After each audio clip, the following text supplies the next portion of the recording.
We are having the meeting on Zoom tonight due to a number of reasons, and we're excited because we have some guests. But I'm going to do a roll call. I'm Madeline Nash, the co-chair. Drew, can you? Yep, Andrew Shapiro, co-chair. Courier Bob, member. Bob Courier member. thank you. Elaine, Elaine Nickerson, member. great, thank you. And we're assuming that Barb Cullen will be joining us shortly. So we have an agenda.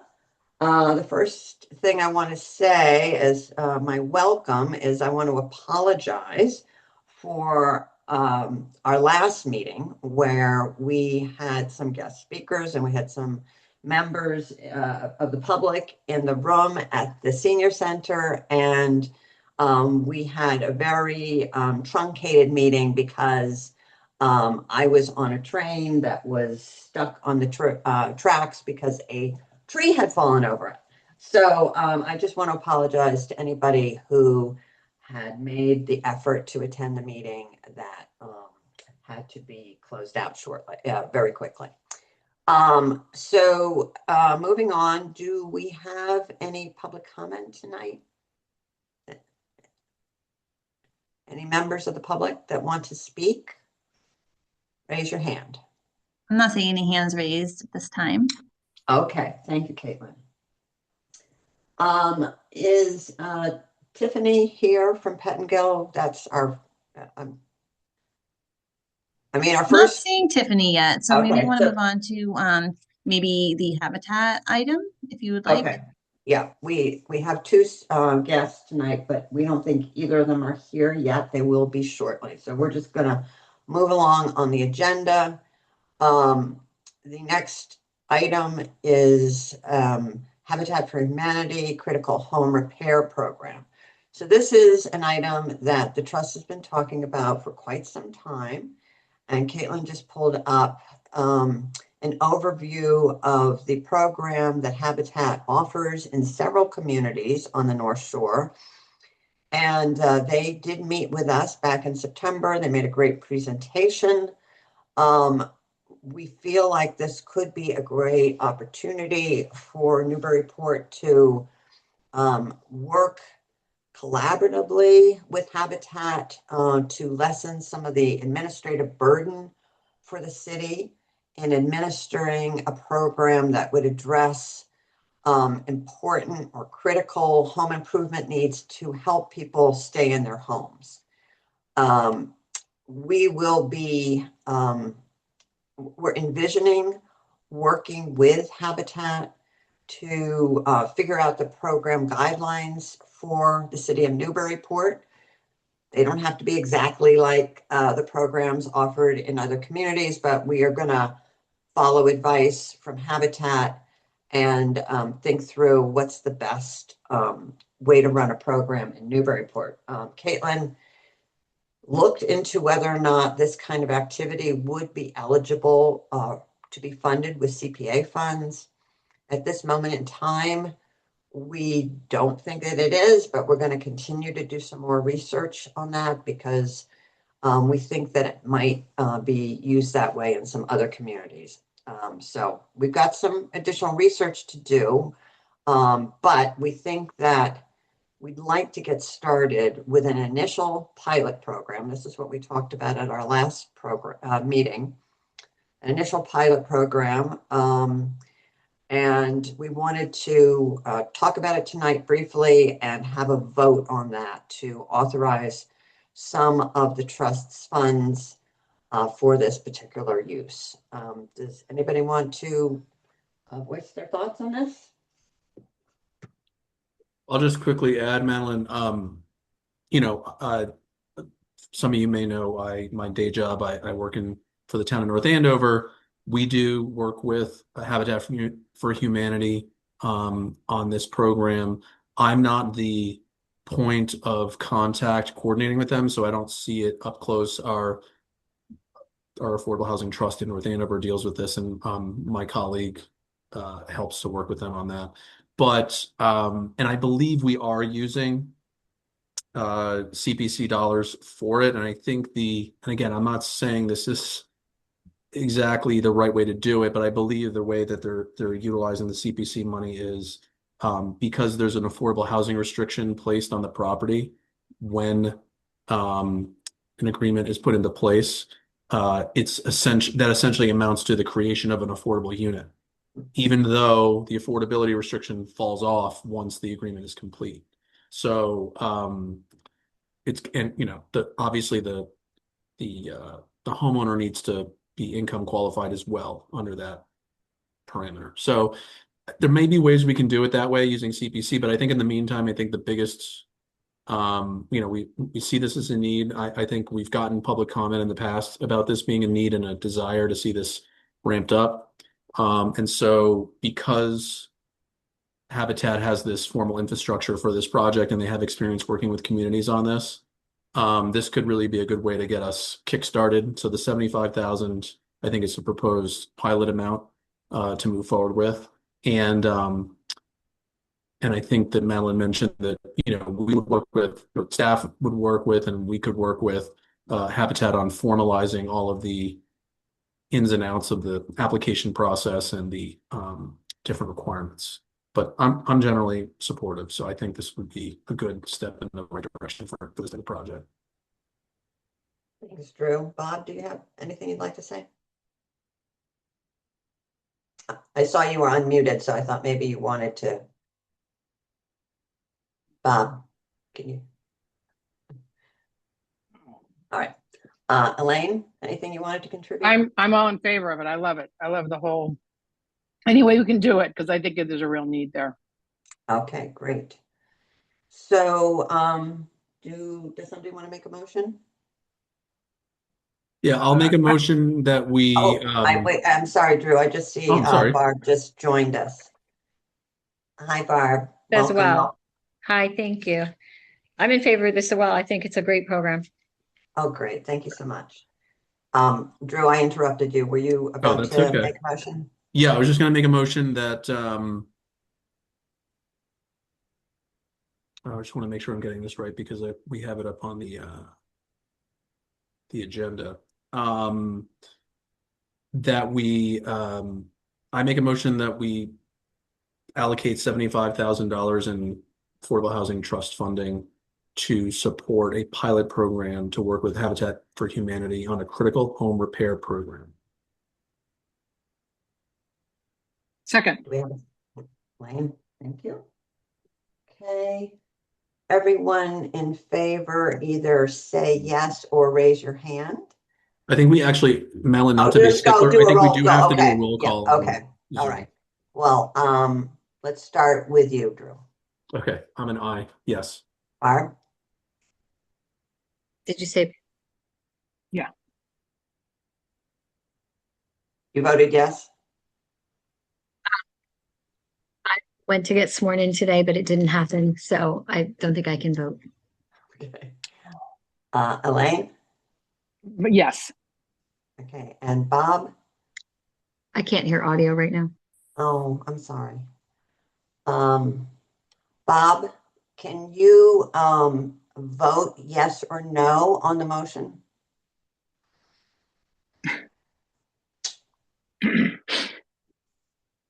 Let's see. He must be having audio problems. Yeah. Bob, can you hear us? Can you give us a thumbs up if you can hear us?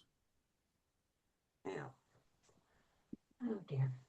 Well, we may have to revisit this vote at our Can we next text meeting. him? Maybe text him? I don't have I his don't phone. have his number on here. Maybe I do. Maybe I do. Hold on a second. I might. Give me 1 second. Mm-hmm.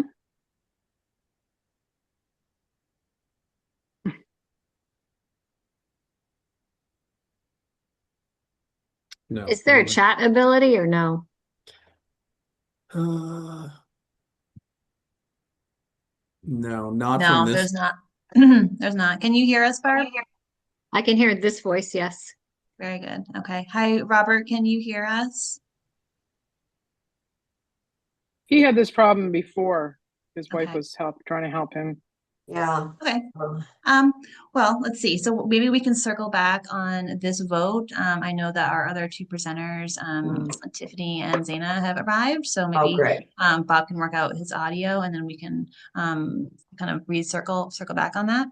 Okay. Thank you, Okay. Caitlin. So we're going to put that vote aside. Let's move on to the Brown School update with Zaina from Zeta to give us an update on how the project's going.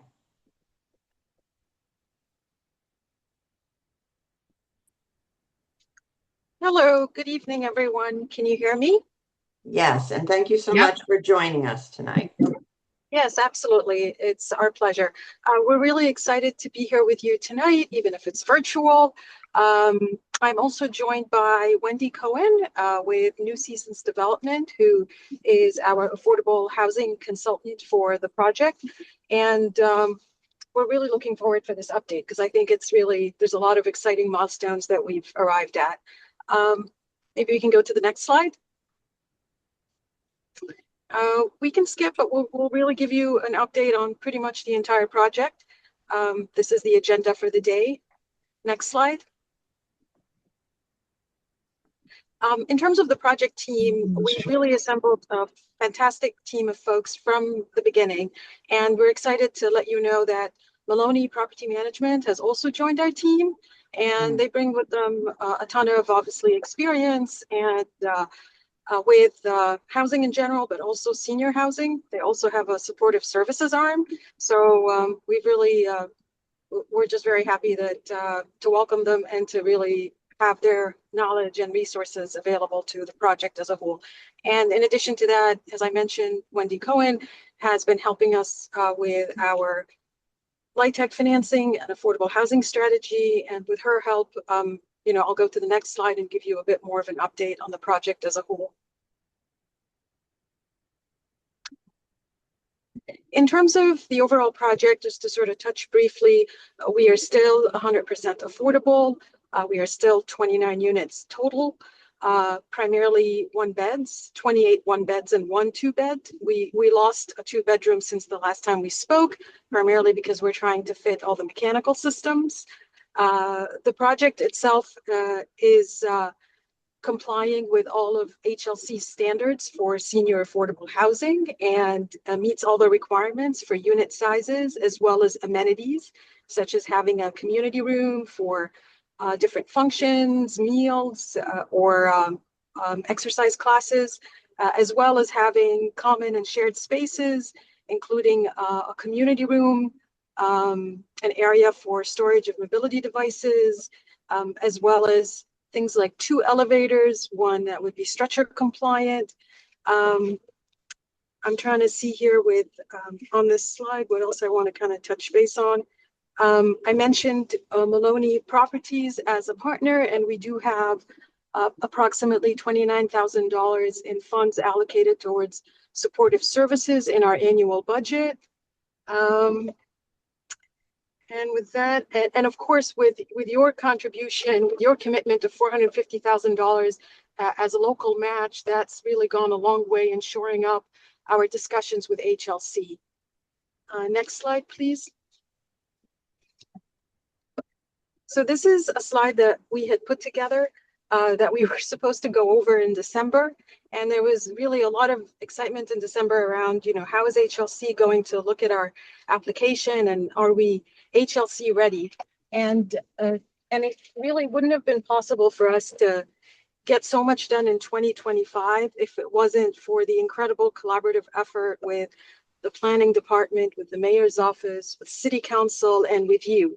Because as you know, there are 5 elements for HLC readiness. And by the end of 2025, we had checked the box on all of them. And I'm happy to go through all of them, but I really just want to kind of jump ahead and let you know that in December, we submitted a pre-app, and right around the holidays, we were invited to enter the March application for this year, which we were very excited about, and obviously is a tremendous testament to the competitive process and the readiness that we were able to achieve, obviously with all of your support and help. The mayor's office was incredibly supportive and helped us negotiate a number of agreements that were critical, including a PNS agreement.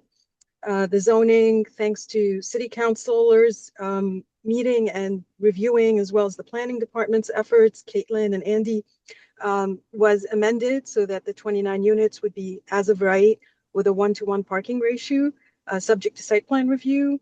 You provided the local match. Our architects worked quite intensively to get us to 100% design development documents. And we were able to go through the historic tax credit program, as well as submit to National Park Service and Mass Historic Commission, have the project reviewed and approved for the MHRTC program. And we even were able to apply to 2 rounds of tax credit funding and get approximately $700,000 in state rehabilitation tax credits awarded for the project. And this really put us in a very exciting and strong position to submit our application, and HLC recognized our readiness and has invited us into the March round. Wendy, if you would like to jump in and add anything here, please feel free to do so. No, I think you're doing a great job, but if there are any questions for me, I'm certainly here to answer. Wonderful. I just want to next say slide. that I'm super excited that you got invited into the rental round. Thank you so much. That's wonderful. Yeah, Same and here.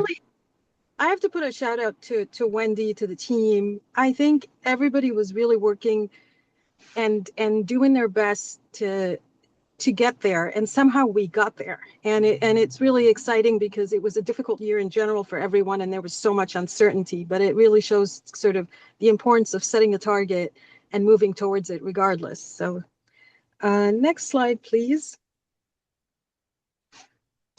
In terms of affordability, the current projection, we are looking at 29 units, 16 of which would be at 30% AMI with Section 8 and MRVPs, and 13 units would be at 60% AMI. Like, as I shared with you earlier, pretty much all the units are 1-beds except for 1 2-bed. And as you know, the project, all 29 units would count towards SHI. And I'll move on to the next slide. The existing conditions, I'm not sure if Caitlin has an update on the gymnasium demo, but that's a pretty big part of the project, obviously, because it makes room for our parking, as well as helps create a condition where the Brown School is ready to receive the credits and enter into rehabilitation phase. Next slide, please. I think you've seen this rendering, but I just like to show you sort of the before and after. The little addition, the low 1-story addition, is less than 1,000 square feet of space that we felt we needed to add sort of a transparent lobby area or point of arrival that would sort of mark the front entrance of the building, allow for visibility and easy access to the parking, as well as provide a path in front of it that connects the school as well as the neighborhood to the park behind it. Next slide, please. The site plan is pretty simple. You've seen this before. We've continued to work closely with Caitlin and Andy, coordinating all of the site access and our site plan. We've talked about landscaping and parking and trash removal, and we will continue to coordinate topography and the demolition gymnasium. It's really a team effort to make sure that our plans result in a site that's cohesive, accessible, and is welcoming to everyone. It's pretty, we were told by our design team that it's very unusual for senior housing to have outdoor space, and we're very fortunate that we can reclaim some of that sea of asphalt into greenery and create some winding paths in some areas where there can be seating and shade for residents. We're hoping to start our site plan review this quarter. We're waiting for a couple of amendments from City Council that would help kind of simplify our process for site plan review. And we'll, as I shared with you, we'll continue to work and coordinate and meet with folks in the neighborhood as well as the planning department to ensure that we have a site that works for everyone. Next slide, please. These are the floor plans. The spaces in yellow are the common spaces. So you'll see a large community room with some flexible space that can be used for dining or exercise fitness classes. The other spaces include, our lobby, reception area, a laundry room, a small conference room, really for supportive services, as well as a property management office. We expect that we would have a property manager 50% of the time, so that office can be used as well as flex space. We have bathrooms, 2 single stall bathrooms on the ground floor, as well as a trash room. We are also providing 2 elevators. One of them will be a retrofit of the existing shaft, and the other one will be a new elevator that's stretcher compliant. And all the program elements that you're seeing here are based on the HLC requirements for senior affordable housing. So there's really all the basics are being provided for. Next slide, please. This is the second and third floor plans. We have about 11 units per floor. And that's about, as you can see, it's a pretty wide corridor. The classrooms retrofit beautifully. We have a wonderful window line that gives every unit at least 3 to 4 windows. So schools tend to lay out very well as housing. And this is why this is working out here as well. Next slide, please. These are the exterior elevations. A lot of the work that we're doing involves ensuring that we follow the guidelines by NPS and Mass Historic so that we can restore and maintain the integrity of the exterior structure. We've had very close reviews of our window selections. We can retrofit some of the existing elevations with storm windows. There's one elevation, the Milk Street elevation that you're looking at, that's actually not historic. It's an infill piece of the project that was done in the 70s, but it was also still reviewed by NPS and MHC. And in the end, this building is really, we don't build them this way anymore. So our goal is not to embellish it, but to polish it and restore it to its past glory, as well as obviously repurpose it. Next slide, please. And more elevations, and you're seeing the elevation looking at it from the parking lot where the gymnasium currently is, and that small lobby addition. Next slide, please. The capital stack is reflected here. We have a total project cost of about $21.5 million. You'll see that we have a permanent loan around $3 million, federal and state LIHTC sources for about a little under $12 million. Historic tax credits, again, both federal and state, for around $3.5 million. We are looking at requesting subordinate loans from HLC. They might be AHT or HSF. We're not sure, for about $3 million. You've provided an allocation of $450,000. We're looking at some Mass Save grants and some other sustainability funds, a little under 100,000, which brings us to the total cost of $21.5 million. Our uses, as you can see, would be to support a land acquisition of $450,000, a construction loan of $15 million. Our soft costs are about $4.5 million. Operating reserve, developer fee and overhead brings us all to $21.5 million. Next slide, please.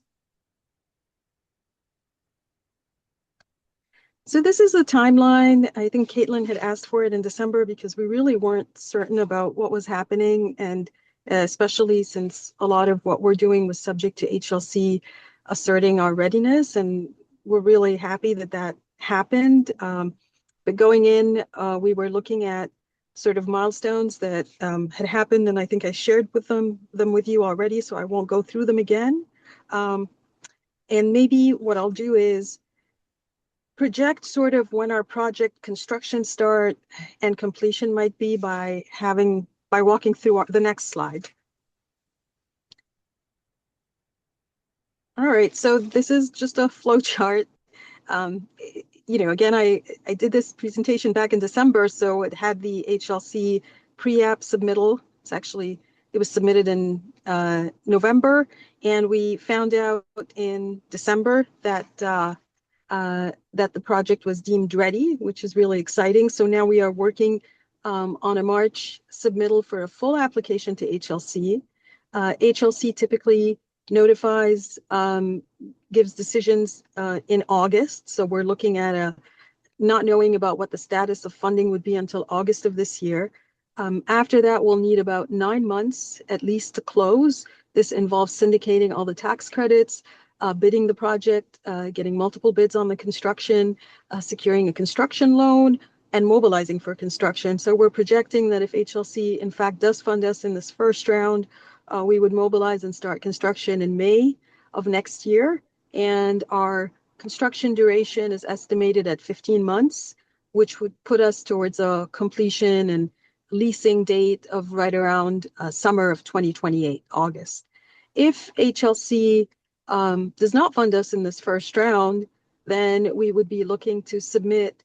If you can kind of if you move your eyes over to the chart to the right, we would be submitting in the mini round in November of this year, and then waiting another 5 months to find out in April of next year whether we have been approved.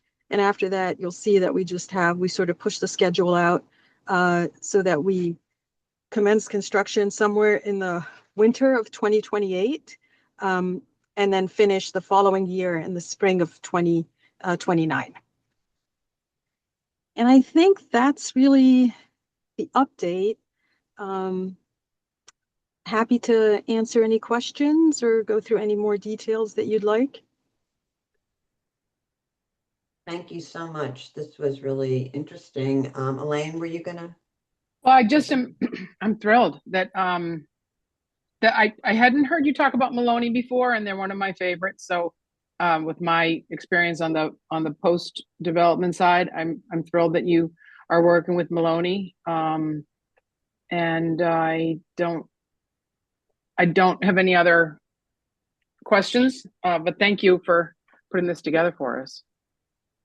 Thank you. We're really excited. I think the team is really a lot of folks who are committed to this type of work. It's a slightly smaller building than most people like to take on, but I think Maloney has shown tremendous consideration and thought, and a commitment to wanting to be on a North Shore and active. I did want to request a letter of support to HLC from you before I leave the meeting. I think it would just help if we were able to get in writing your support for the project as well as your financial commitment. Mm-hmm. Okay. I wanted to echo Elaine's comment about being pleased to see Maloney Properties involved. I just wanted to understand, so they would be providing supportive services. Would they also be serving as the property manager? Yes, that would be their primary function as property Okay. manager.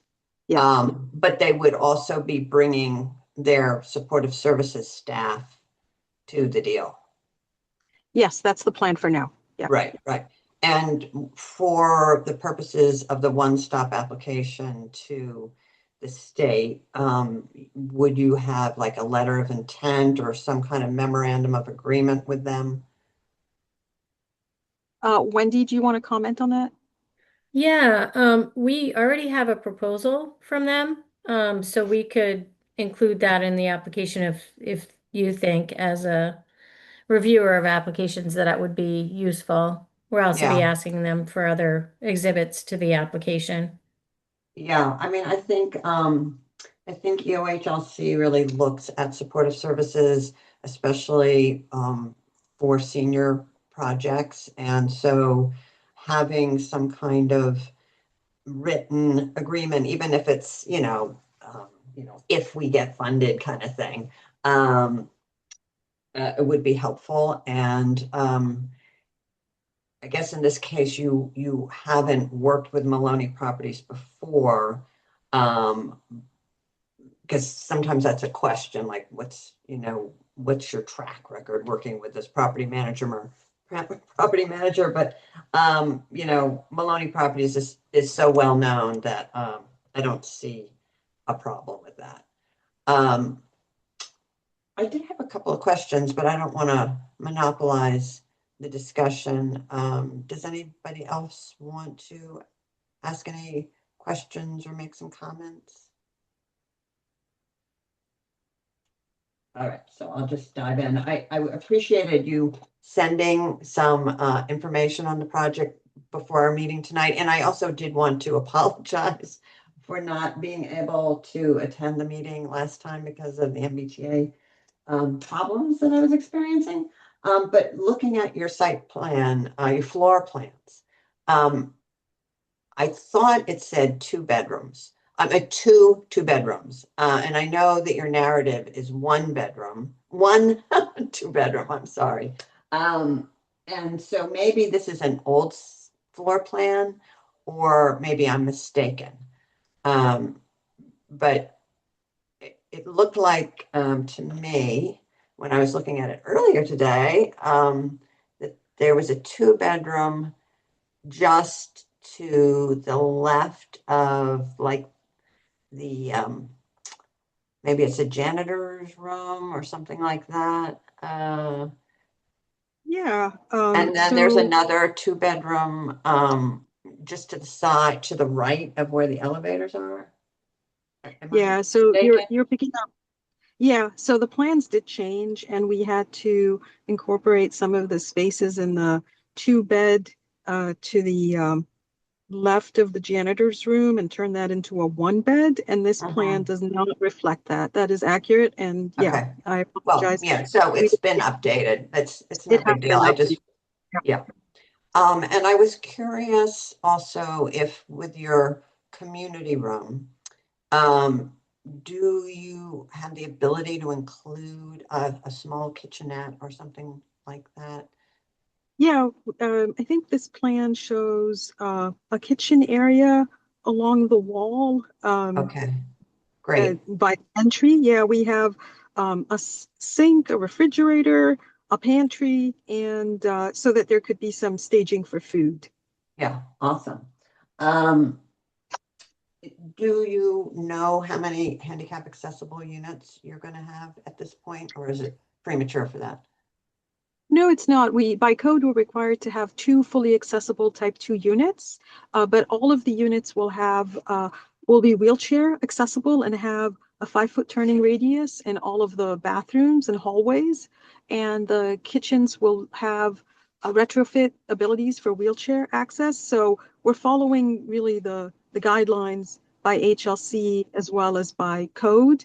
But in terms of sort of what is accessible according to code, it's really 2 units, but what is accessible according to the senior housing guidelines by HLC, there's sort of different tiers, and that involves wheelchair access everywhere. Yeah, that's great. And it allows people to age in place, which is so important. That's great. I think my last question was, I'm just curious, are you trying to retain classrooms, or are you breaking classrooms up? You're probably breaking them up. Oh, that's such a great question, because NPS likes us to maintain the integrity of the internal spaces as well. So there are instances where we keep existing classroom walls, and there are instances when we divide a classroom into more than one room. And we are looking to retain some of the existing chalkboards and repurpose them inside some of the units. A lot of these boards are made out of slate, so they might break as we're taking them apart and abating any environmental material. But it's been a combination of different strategies where our plans are looked at very closely, and the existing historic fabric sort of suggestions are made for, and we have to argue for where we need to absolutely move a wall and where we can actually keep it. And there's some original closets that we're retaining and reusing. Most of the bathrooms actually have a linen closet because these were existing closets in the building that we have to maintain. So there's some really cool little details here and there that I think will make the building quite unique on the interior. It's great. Well, I am just so happy that you were invited into the rental round because, it just moves things forward, and it's really a testament to the great work that you've been doing. So I'm just was so pleased when I saw that. So congratulations. Thanks so much. Thank you. And really, we feel, my team and I especially feel that we are very fortunate to be working with a community like yours, where there's such a big commitment to advancing this type of project and support, because there's been really a lot of effort, especially on the part of City Council, Mayor's Office, and the Planning Department, and really Andy and Caitlin. Probably we correspond almost on a weekly basis to coordinate everything from the demo to the site. So this has been a truly unique team effort. Awesome. Drew, did you have anything? Well, I was just going to quickly ask with respect to the letter of support being requested. So I'm just going to ask a general question if anybody wants to. I guess, what is the timeline on needing that back? Because wouldn't we need to put that on a future agenda and maybe get it within the next month, say? But Sana, do you need that sooner? Well, no, we'd like to, if possible, we'd like to have it by March 1. Okay. Our application goes in towards mid-March, so it'd be great if we could that's why I wanted to give you a 1 month notice advance, in case you need to vote on it. And, so maybe if you could get it done by your next meeting, that'd be great. Yeah, great. So that's just homework for us to get something drafted and on the next agenda. That's great. So we'll work on that. Thank you. Thank you. And if you could just include your allocation towards the project, I think that the commitment, that would be great. Absolutely. So I had one more question. I have a question. I live around the corner from the Brown School, and I know there was a delay because of the asbestos that was discovered after, you started the work. I'm wondering, and I'm sure the snow is not helping either. I will say Lime Street has been plowed maybe the best in the whole city. And I'm wondering how, well, I guess you can't really do much now, or what can you do until you've got more funding? Do you know what the status is of the project in terms of practicality?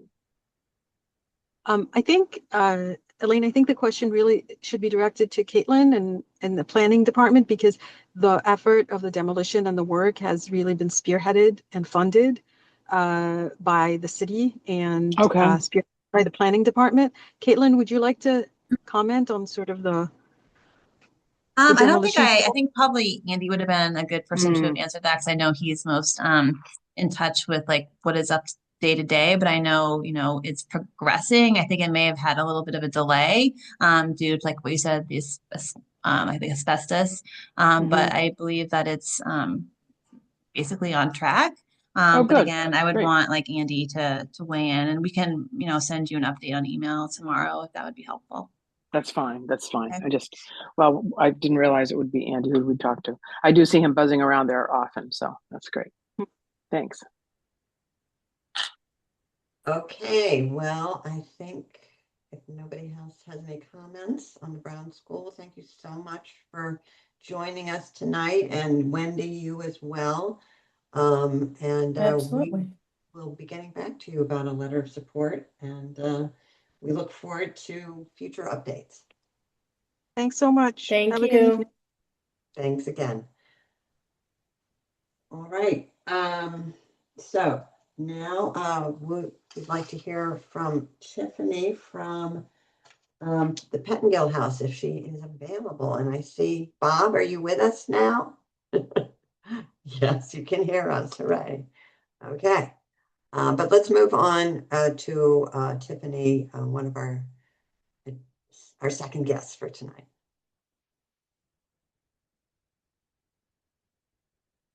Hello. Oh, hi, Tiffany. There you are. How are you? Great. Thank you so much for joining us.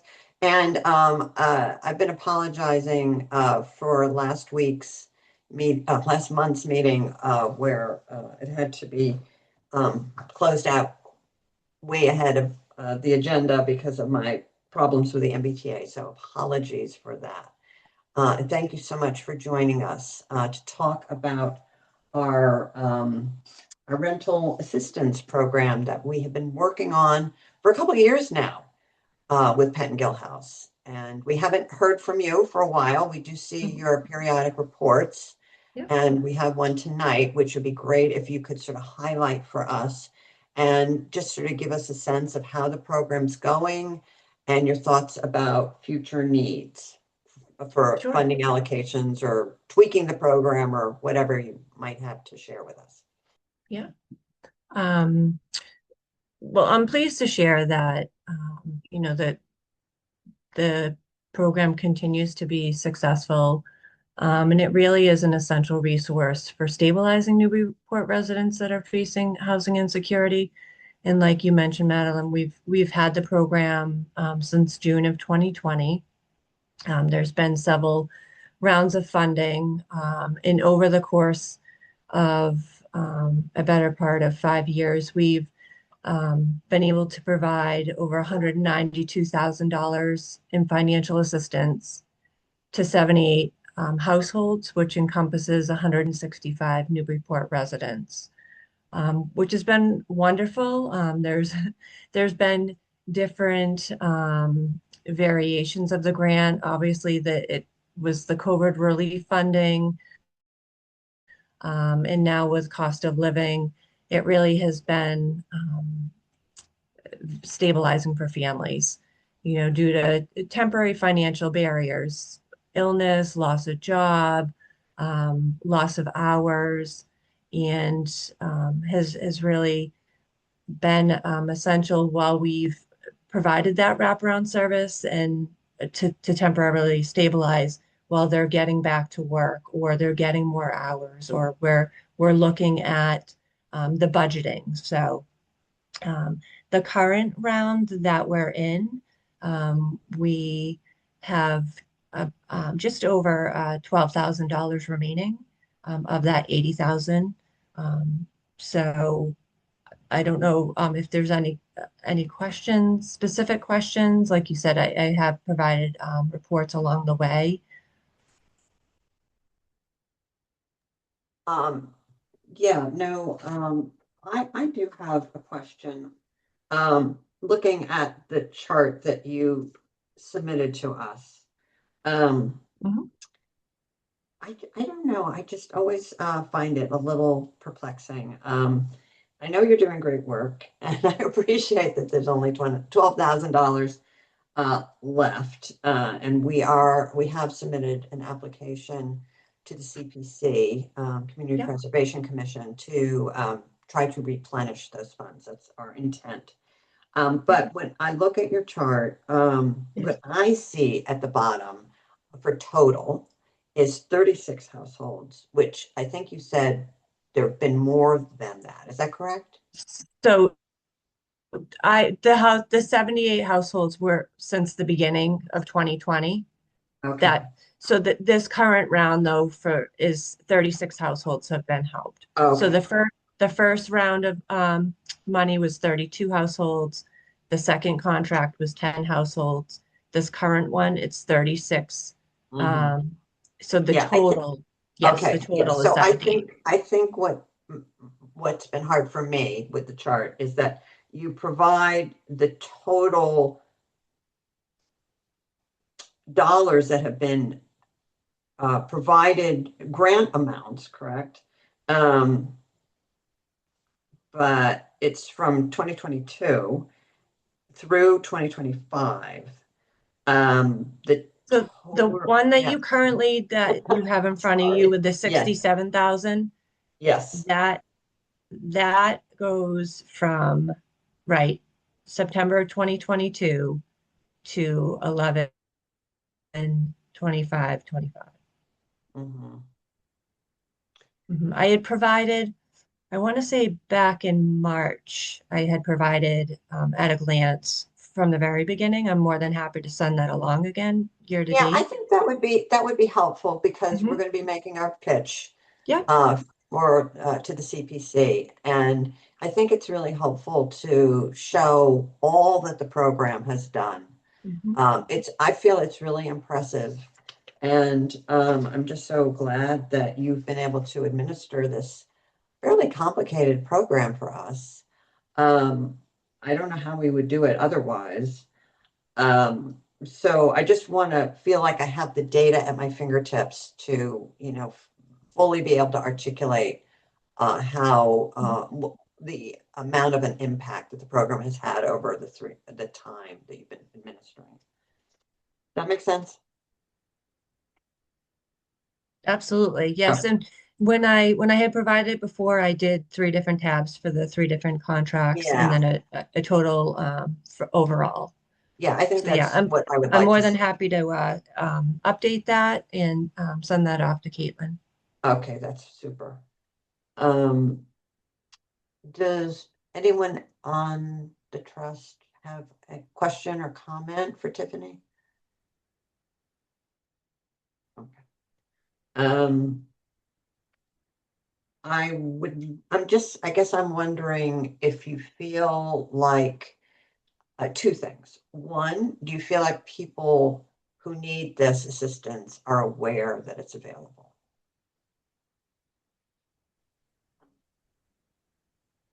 So I can't say 100%. I know that we've done some PR around it.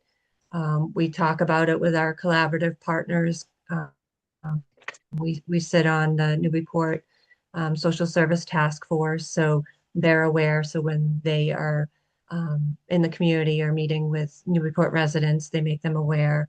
We put it on our Facebook. I know we've done blasts through the city. So we can continue to provide that education that this is available for Newburyport residents. We try to tap into how do people learn about things. If there's suggestions that we're not reaching people in different venues, then let us know and we can do that flyer and update. Yeah, no, I certainly wasn't suggesting that. I just No, but yeah, I mean, because that's what it is all about is providing access and knowledge that this is available to Newburyport residents that are income eligible. Mhm. To that Um, point, I'm sorry, Madeline, do you mind if I no, ask a go quick ahead. question? Go ahead. No, to that point, so the 80,000, Mhm. when did that start? When did we start with that? And now we're down to the 12,000. Started in So 2022? for this specific, yes. Okay. Mhm. Yeah, so to me, I mean, maybe I'm wrong, but it feels like, and I mean, it's a good and a bad thing, right? Because obviously we don't want to get to a point where we're under pressure where we just run out of funding. But it seems like, I don't know, Tiffany, maybe you tell us if we're wrong. I mean, do you think that's a long stretch to utilize $80,000? Or do you think with more publicity around this program, we would be spending it down faster? Um, there may be some people, right, that may not know that they're eligible. And as the cost of living rises, it's like, oh, I do have this short-term barrier because we are looking at self-sustainability beyond our assistance. Um, also, I think that some it is sometimes shame-based of like, Mhm. of stepping up and saying like I need Mm. help. Unfortunately, it still does exist. We're not sharing names. That's why we have case numbers here. But Yeah, there's some stigma perhaps attached yeah, to it. yeah. Um, and things have changed too with Raft. At one point it was if you're behind, then they went back to if you need to have an actual like notice to quit. So that has changed.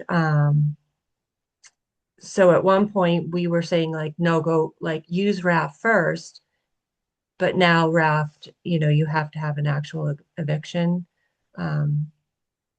So and I hear what you're saying. It's like it has been a length of time. It is great that we have the money available if needed. But I hear what you say. Like, you don't want to put money into something and have it sitting for a long period of time either. Well, just to be clear, I'm not questioning the need of the program, and I think, Yep. no, speaking for myself, I'm very supportive of it. I think it's been great. I'm just making sure that, I don't want to be complacent and think, oh, we just ask for the funding every year, we replace it, and that there's no adjustment we need to make in terms of ensuring that it gets into the right hands. That's all. Yeah. It's so, oh, Barb, do you have a comment or question?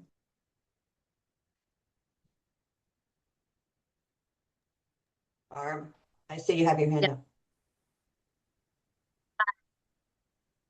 Tiffany. Um, this is great. I love seeing that there's so many line items of incidents of support for people. I hear from a lot of community members for a need for assistance, not only for rent, but even for their mortgage payments. But this is a different program, I'm sure. But I think this is fantastic. That, to me, it looks great. It looks like I don't know how many line items that is, but that looks great. And then when you think about the 80K has been spread out over 4 years, 80K is, in my sense, is not a lot of money because rents are fairly expensive. Anyway, one question I have is, and please forgive my ignorance, is there a public-facing website that shares what the income eligibility requirement is, or the income requirement? Yes, so on our website, there is a specific page for Newburyport rental. And it has the criteria of what the eligibility is, that it is a short-term barrier, that you can receive up to $4,500, $1,500 for 3 months, in the income eligibility guidelines, up to that 80% AMI. And that is the flyer that we've put out through the city, as well as our social media. And that's what I was talking about. Like, if there's, is it the public library? Is it the chamber? Is there some other avenues that we can get that information out there?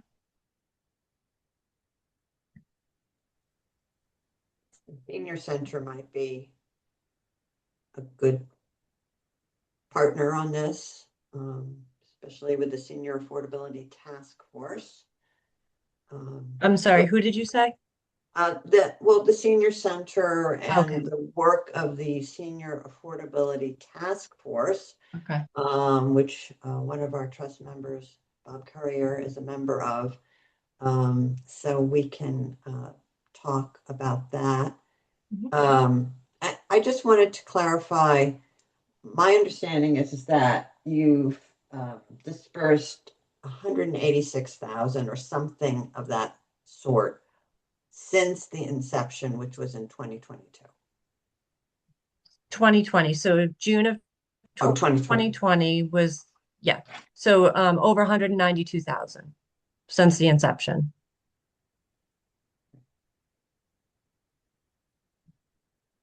And this current contract is 67,334.22.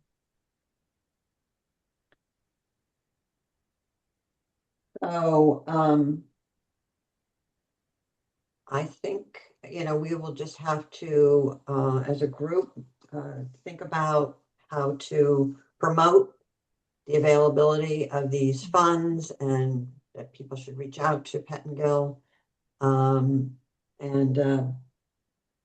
I think this is a real success story, if you want to call it that, in terms of helping people in a way that really addresses their immediate needs. We couldn't do it without you. Tiffany. So it's really a great collaboration. And I agree. And I'm thankful that this money is available because it is hard when you're sitting in front of someone and you don't have a resource. And it's wonderful to be able to provide this stability and hope and, get people back into that stabilization and keep them. Their roots are here and this is their community. So I'm thankful, like you said, for this partnership. Okay, does anyone else have any other comments? We really appreciate you joining us tonight. And if you could forward to Caitlin your report that sort of covers from the beginning to current times, that would be helpful. Thank you so much for all you do. Thank you. Okay, moving on to the rest of our agenda. We were discussing, we had a motion on the table that Drew had made, but Bob, I'm not sure you were able to hear us about the home repair program that we were discussing. Drew, do you want to repeat the motion? And Yeah, my motion was that we approve $75,000 to be allocated from Affordable Housing Trust funding to support a pilot program for critical home repair to be in partnership with Habitat for Humanity. That's my motion. okay, we're going to do a roll call. Well, first we need a second. Sorry. I seconded it already. I mean, before I did. Yeah, I know. Okay. I just am trying to Okay, I second be it. formal here. And Okay. so I'm a yay on that. And I am too. Obviously. Okay, great. And I see it's thumbs up from Robert, so I think that works. We'll take Okay, that. and I'm a yes as well. Barb is not able to vote tonight, but hopefully at our next meeting, that would be awesome. So I think we're done with that topic, which is great. Bob, we next on the agenda have the Senior Affordability Task Force update. Is there anything you would like to share with us? No. You're continuing to meet and do your great work. Awesome. We appreciate it. So, Drew, the next item is updates from the Affordable Housing Trust chairs or planning department. Do you have anything you want to update us on? I don't, other than and it was kind of alluded to, I think, in the prior conversation, but we are going to be presenting, I believe, on March 5th, if I'm not mistaken, to the CPC, the funding request that we're making. Madeline, are you able to join me for that? Yeah, I'm going to be on a tight schedule, but I think I should be able to get there by 7 o'clock. Sounds good. Sounds good. And Yeah, it's so we can- virtual, is my understanding. Oh, great. Okay, so we'll work on putting together a little presentation just about, why we're asking for this funding and give specifics around it. But that's the only thing I wanted to mention to the wider group so they were aware. Mhm. Yes, we should connect before we make our pitch. Caitlin,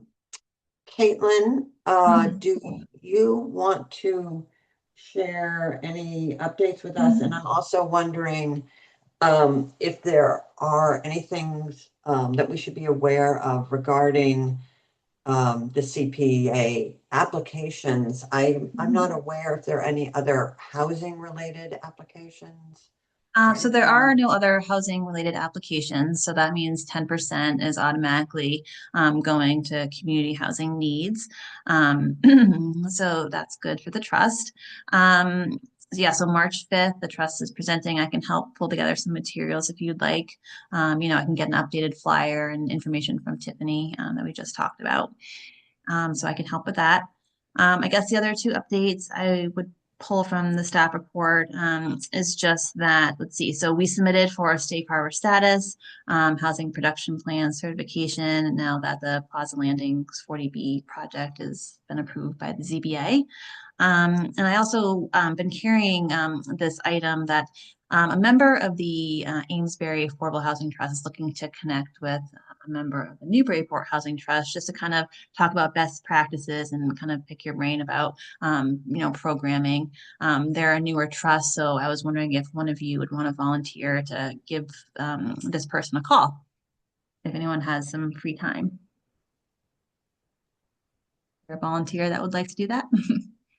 Madeline, do you want to talk offline and we can figure that out? Sure, we can Okay. do that when we talk about our CPC presentation. Caitlin, I noticed that on the notice about the presentations, terrible sentence, that we're supposed to present a PowerPoint, which I don't feel like I've seen that before. Is that something It just new? would be helpful to compile a few items. Sometimes I compile it for you all and just pull up the application itself. That But sounds great. That's I something can you can take help care of us that. with? Yep. I mean, I'm happy to Sure. do the PowerPoint. I may just need like a batch of material from you, Caitlin, but I'm happy to work Okay. on, putting, I don't, you don't need to do all that. But if you have sort of the backbone of material, I can certainly help to put together the PowerPoint and then get it over to Madeline to make sure she's good with it. And, we can decide which slides we're going to each present and all that. Okay, that sounds good. Sounds That sounds good. Thanks, Drew. And one of the applications was just withdrawn from the Museum of Old Newbury. So that was a pretty substantial ask. I think it was over 200,000. So those funds are going to be kind of back to the pot of funds for this year's grant cycle, which there's a lot of applications this year. So a lot of projects probably will not be fully funded. So that's something to consider. And past years, the Housing Trust didn't, I think last year our request wasn't fully funded. So this year could be the same, but you're guaranteed at least 10%. And this year, the budget, I think, is about 1.7 million. So it's larger than in past years. So you're looking at least 170,000 towards our ask. Yeah, I wanted to mention that, and I would be mentioning this to the CPC. The YWCA was looking at a multifamily property that was on the market for sale, and they made an offer that was not accepted. Just because it's such a hot market, somebody else, their offer was accepted. So, point being, we want to have funds available so that we can respond quickly to an affordable housing opportunity that might present itself, that we might not know about today, but could present itself to us in the future, which is part of the rationale for replenishing the funds that we have committed to the Brown School. This was Okay. last week. There were over 7 offers on that property. Oh, yeah, that's frustrating. Good for the seller, but hard to get site control.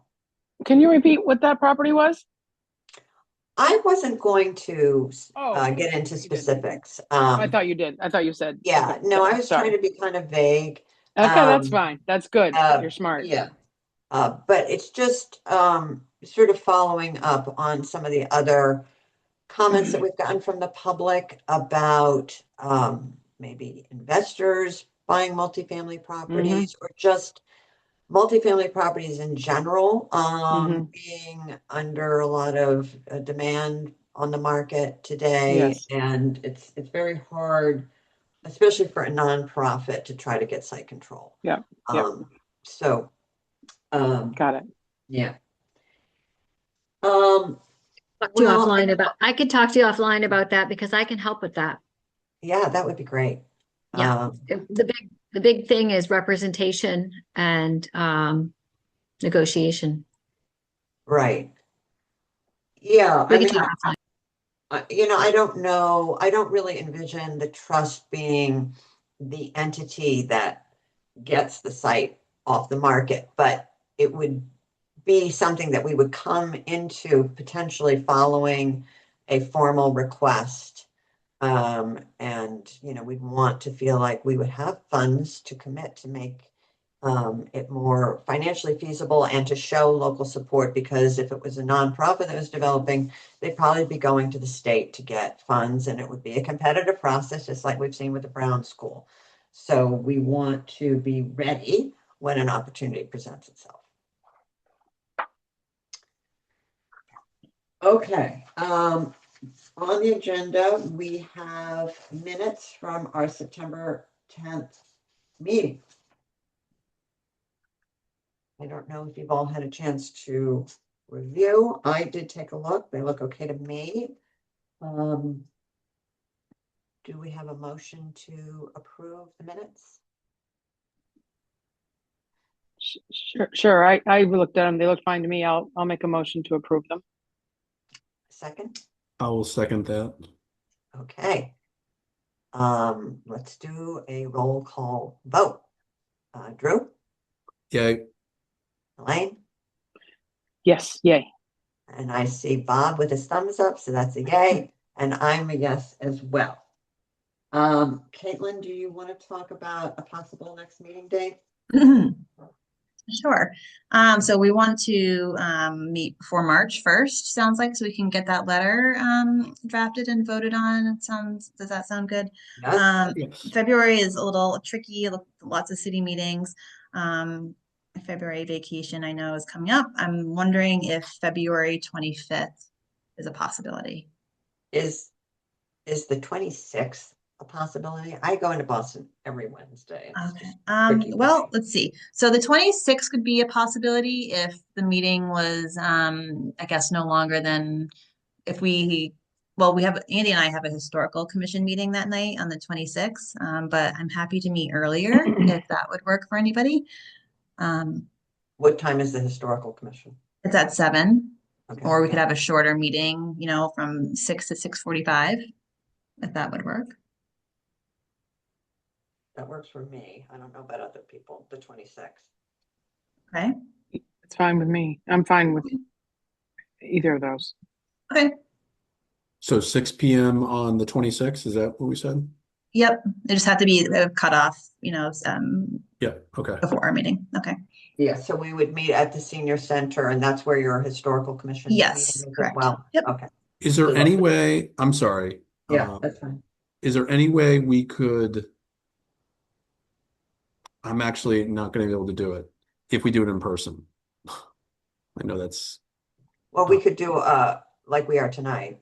We could do a Okay. hybrid if that would work for you, Drew, if you wanted to join remotely. yeah. So I have another obligation at 7 on site somewhere else, but I can easily, you know, be on like in this format before that, especially if we have a hard stop before 7. If that works for everybody else. I think that works. I don't anticipate having a lengthy agenda a month from now.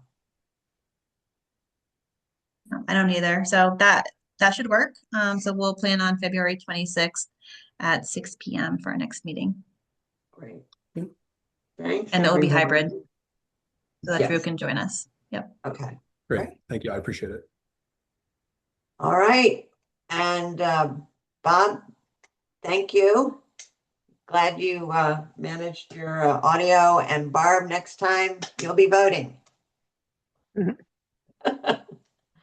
Okay. Thanks so much, everyone. I really appreciate it. Okay. Good night. Thank you. Meeting adjourned. Thank you. Thank you, Take care. everybody. Thanks, everyone. Bye.